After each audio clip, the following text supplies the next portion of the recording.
You bought a whole clamshell of strawberries 4 days ago. You opened the fridge this morning and half of them are wearing that gray fuzz. Sound familiar? I threw away more strawberries in my life than I ever ate. That is the plain truth. But here is what I know now that I wish somebody had told me 20 years ago. A basket of strawberries can stay firm, red, and mold-free for 3 full weeks in your refrigerator, and it costs you about 30 seconds and a splash of something already sitting in your cupboard. Not a gadget, not a special bag, not a fancy produce drawer. This is an old Amish habit, the kind of thing passed hand to hand in farmhouse kitchens long before anyone sold you a plastic container that promised to do the same thing and never did. It survived because it works, and because the families who used it were not about to waste a single berry they grew with their own hands. I am going to show you the exact method near the end, the one I traced back to a household preservation practice written down in the 1800s, and I am going to prove why it works with real food science numbers from a university lab. You already own everything you need. There is nothing to buy, so stay with me, because once you see how simple this is, you are going to be a little angry at how long you did it the hard way. I know I was. Let me start where I started, with the mistake almost everybody makes the second they get home from the store. You bring the strawberries in, you set them on the counter, and if you are careful, you might rinse them and pop them straight into the fridge in that same plastic clamshell they came in. That feels responsible. That feels clean. I did it for years. And every time, within 3 or 4 days, the bottom layer turned to mush and the fuzz crept across the top. Here is the surprising part. The washing was not the problem. The timing of the washing was the problem, and so was the water that stayed behind. Strawberries do not rot mainly because they get old. They rot because of a mold called Botrytis cinerea, sometimes called gray mold. It is on the berry before you ever bring it home. It rides in from the field, invisible, waiting. It does not need much. Give it moisture and a little warmth and it blooms across your whole basket because those berries are touching, and mold spreads from one to the next like a whisper down a line. Now think about what that clamshell does. It traps humidity, the berries sweat, water pools in the bottom. You have built the mold a greenhouse and handed it the keys. I used to blame the store. I used to blame the season. I never once blamed the little plastic box I'd trusted to keep them safe. The Amish did not have that plastic box, and that turned out to be their advantage. In a farmhouse kitchen with no refrigeration for most of history, you could not afford to let one bad berry take the whole harvest. You learned to stop the mold before it started. You learn that dryness is life, and trapped moisture is death, and you built every habit around that one truth. So the first thing I learned to do was the opposite of what I had always done. I stopped leaving them in the clamshell.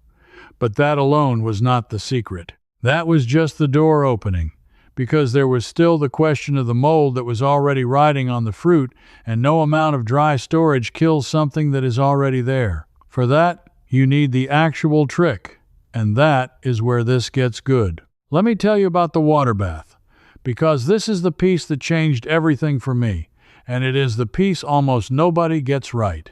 You have probably heard you should rinse berries before you eat them. Fine, but a plain water rinse does almost nothing to the mold spores. Water just moves them around.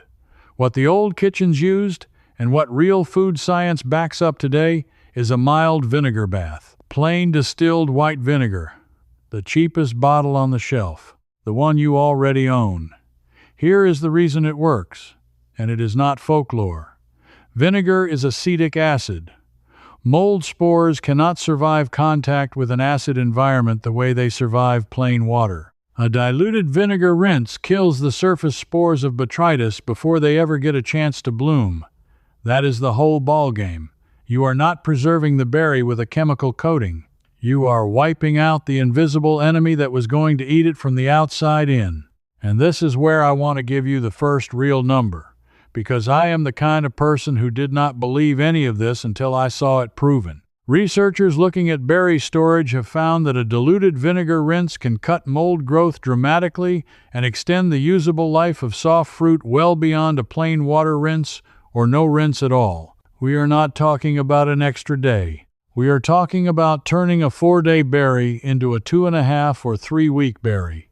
That is the difference between a basket you finish and a basket you scrape into the trash while telling yourself you will do better next time. Now, here is the mistake I made even after I learned about the vinegar. I did the bath, and then I got lazy about the drying. I dumped the wet berries back into a container while they were still damp, and I wondered why they went soft anyway. That trapped moisture I told you about? I put it right back. You cannot kill the mold and then hand it a fresh puddle of water to start over. So the rhythm is simple, and I will give you the full recipe near the end so you can write it down. But the shape of it is this. Kill the spores. Dry the fruit completely. Store it dry and cool, with a little air. 3 steps. No machine. And the whole thing, start to finish, takes less time than it took me to explain the mold to you, but knowing the 3 steps is not the same as knowing why nobody ever taught them to you. And that is the part that started to bother me the more I learned. Because this is not secret knowledge. This is not lost to history. So why did I spend 20 years throwing money in the garbage? Let me tell you what I started to figure out. Because this is where I got a little heated. Somebody profits every single time your strawberries rot. Think about it slowly with me. If your basket of berries lasts 4 days, and you eat berries every week, then you are back at that store buying another basket you will half throw away. If that same basket lasted 3 weeks, you would buy them a third as often. Your waste is somebody else's sales. I am not saying anyone poisoned your fruit. I am saying that nobody in the business of selling you more strawberries has any reason to teach you how to make the ones you already bought last 3 times longer. The clamshell that traps the moisture is cheaper to make than a container that would actually protect the fruit. The tips you get are always about buying, never about keeping. And somewhere along the way, a whole country of home cooks was quietly taught that spoiled produce is just normal, just the cost of eating fresh, just something you shrug at and accept. The Amish never accepted it. That is the whole difference. In a house where you grew the strawberries, picked them in the heat, and could not run to a store in the middle of nowhere for more, waste was not a shrug. Waste was hours of your own work rotting in a bowl. So they guarded their food with knowledge instead of gadgets. And they passed that knowledge down at the kitchen table, parent to child, for generations, while the rest of us were learning to trust a plastic box. Households have known the power of vinegar for a very long time, and I do not mean vaguely. Recipes for preserving and protecting food with vinegar show up all through 19th century American household manuals. In 1846, Catherine Beecher published her Domestic Receipt Book, one of the most trusted household guides of that whole era, and the kitchens of that time leaned on vinegar, salt, cool cellars, and dryness as their everyday defense against spoilage, because they had nothing else and they could not afford to lose a harvest. This is written down history, not a story somebody made up. The knowledge was there in plain ink 170-some years ago. It just got buried under a mountain of things somebody wanted to sell you. So let me hand it back, piece by piece, because I think you are the kind of person who would rather know than keep buying. And handing it back is exactly what I have been doing, one trick at a time, because I got tired of watching good food and good money go into the trash while somebody sold us another plastic box. Everything you are learning right here, the mold, the acid, the drying, the trapped moisture, is one small corner of a much bigger practical system I wrote down properly in 3 books. The whole thing tested at my own sink with what you already keep in your drawer. In there you get the full protocols, not just for berries but for produce that fights you all year. Blades you can bring back to razor sharp in a couple of minutes with no gadget, and a complete cleaning system built on baking soda, vinegar, and boiling water, plus the household audit that finally shows you where your money has been leaking. If you want that in your hands instead of hoping you remember a video, scan the QR code right there on your screen, link in the description, pinned comment, and the books are yours. Now let me deal with the doubt I can already hear you thinking. You are worried the berries will taste like vinegar. I worried about that too. I stood at my sink the first time absolutely certain I was about to ruin a perfectly good basket of fruit and turn dessert into a pickle. They do not taste like vinegar, not even a little. Here is why. The dilution is heavy, and the rinse is short, and the drying carries off what little remains. The acid does its work on the surface in seconds, and then it is gone. I have served these berries to people who had no idea I did anything to them, and not one person ever tasted a thing except a clean, firm, sweet strawberry. If anything, the berries taste better because they are not sitting in their own damp decay for a week, losing texture. The ratio I settled on, after trying it too strong and too weak, is about 1 part plain white vinegar to 3 parts cool water. Some kitchens go lighter, 1 part vinegar to 4 or even 5 parts water, and that works fine too if you are nervous. Stronger than 1 to 3, and you are wasting vinegar for no extra benefit, because the spores are already dead. You are not trying to marinate anything. You are giving the berries a quick acid bath and moving on. Here is exactly how I do it, and this part matters, so stay with me.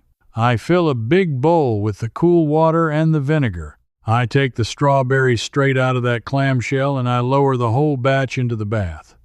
I let them swim for about 5 minutes, not longer. Soft fruit does not want a long soak in anything because it will start to take on water and go soft, and that defeats the whole point.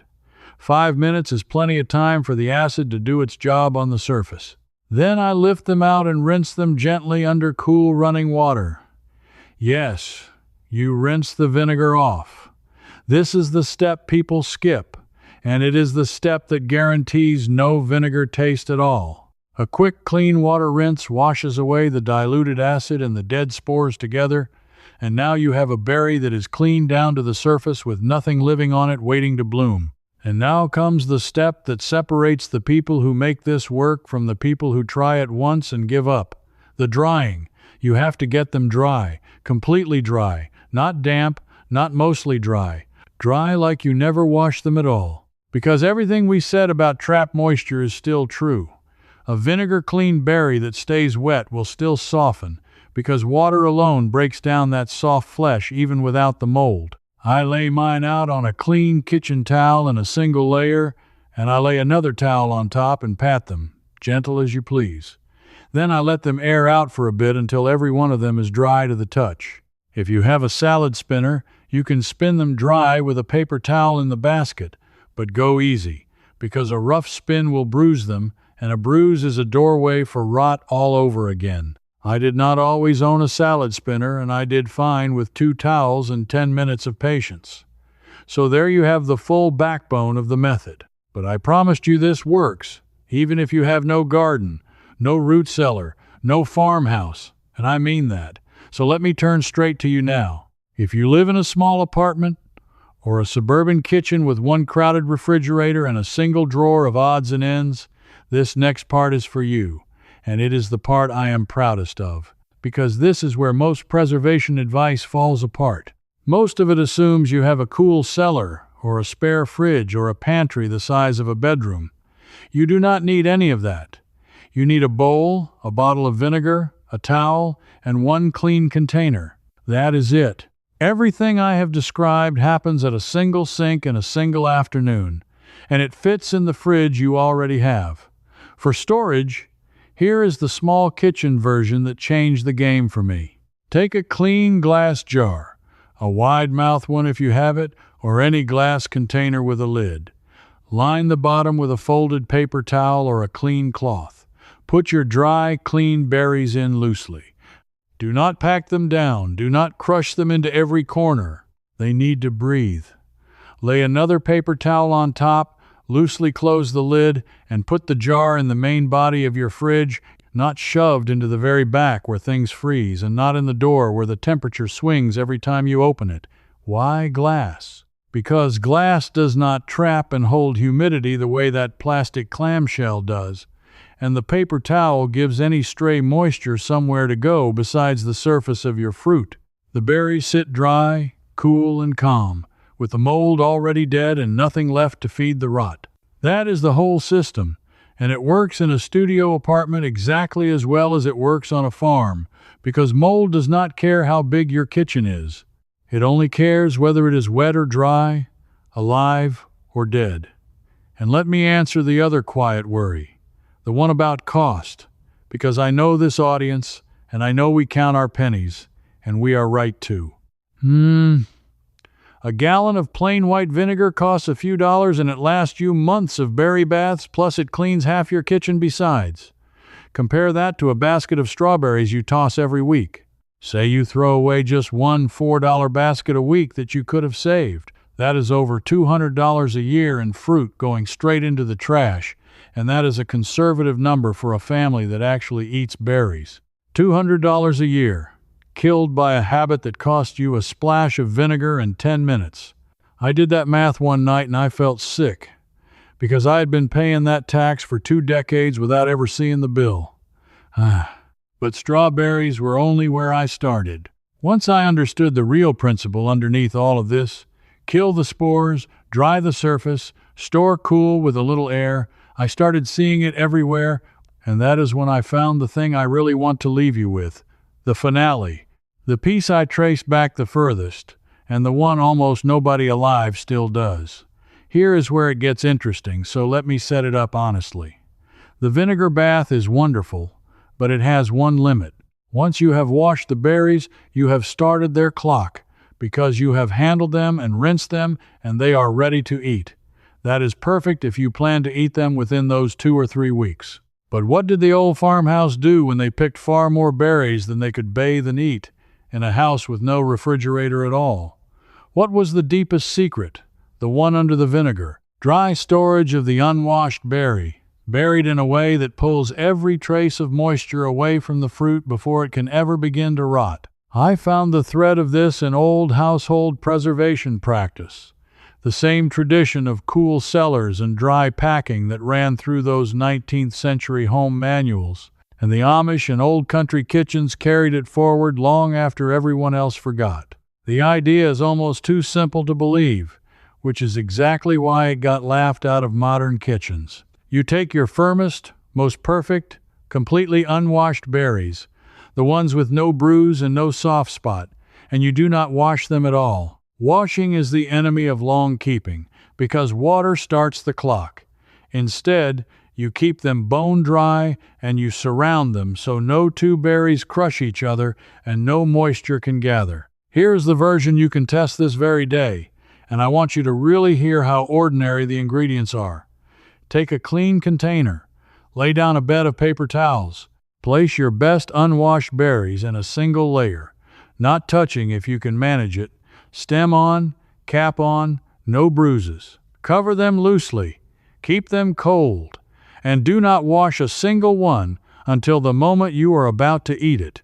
That is the ancient rule that got buried. You wash the berry at the last second, never before, because the dry berry keeps and the wet berry dies. Do both methods and you have covered every situation in your kitchen. The berries you want to eat this week, you give the vinegar bath, and they stay clean and ready for up to 3 weeks. The berries you want to hold as long as humanly possible, you keep bone dry and unwashed and untouched, and you rinse them one by one, only when you reach for them. One family kept this alive at the kitchen table while the rest of the country was buying drawer after drawer and bag after bag that promised freshness and delivered fuzz. And now you are holding it too. I tested this against my old lazy habit side by side. Same store, same day, same berries. One batch went in the clamshell the way I used to do it. The other batch got the vinegar bath, the full drying, and the glass jar. The clamshell batch was fuzzy and weeping in 4 days, right on schedule, exactly the way I had accepted my whole adult life. The jar batch was firm and bright and edible at 18 days, and the last handful made it past 3 weeks. I stood in my kitchen looking at those 2 batches, and I did not feel clever. I felt robbed. Robbed of every basket I had ever thrown out because nobody told me a splash of vinegar and a dry towel was all it ever took. That is the feeling I want to take away from you today, because you do not have to feel it anymore. You are not someone who accepts that food just rots and money just disappears and that is simply how it goes. You are someone who would rather learn the plain, tested, old way once and never pay that quiet tax again. That is who does this. That is who we are. So here is what I want you to do, and I am asking you plainly because I know this crowd would rather watch than type, and I am asking anyway. Tell me in the comments which one you are going to try first. The vinegar bath for the berries you eat this week, or the bone-dry, unwashed method for the ones you want to keep the longest. Just write vinegar or write dry, and tell me if you, like me, have been trusting that plastic clamshell your whole life. I read them, and I want to know how many of us were paying that same bill without ever seeing it. And if you are the kind of person who wants the rest of these, the old habits that outlast any warranty and any gadget, the plain farmhouse wisdom somebody decided you did not need to know, then come along with the rest of us who are digging it all back up one trick at a time. Because the next one I am working on is about keeping onions from sprouting and going soft for months. And it uses something the old kitchens hung in a place you would never think to look, and once you see where they put them, you will never store an onion in a bowl on the counter again. I will show you that one next, and I do not want you to miss it. Go bathe your berries. Test it with your own hands. And when they are still firm and red 3 weeks from now, you will know the plastic box was never keeping them safe. You were just never taught the one thing that did. Before you go, one thing. This video showed why berries mold, but inside the Amish kitchen circle, I walk you through the exact vinegar bath and drying steps. And if something puzzles you, ask me directly, and a real person answers, never a machine. You would belong with home cooks just like you, learning these old ways together. Just point your phone at the code. Cancel any time with one click. I would love to have you. Now that your strawberries will stay fresh for weeks, let me show you how to keep onions from rotting or sprouting for a whole year. That simple Amish trick is right here, starting now.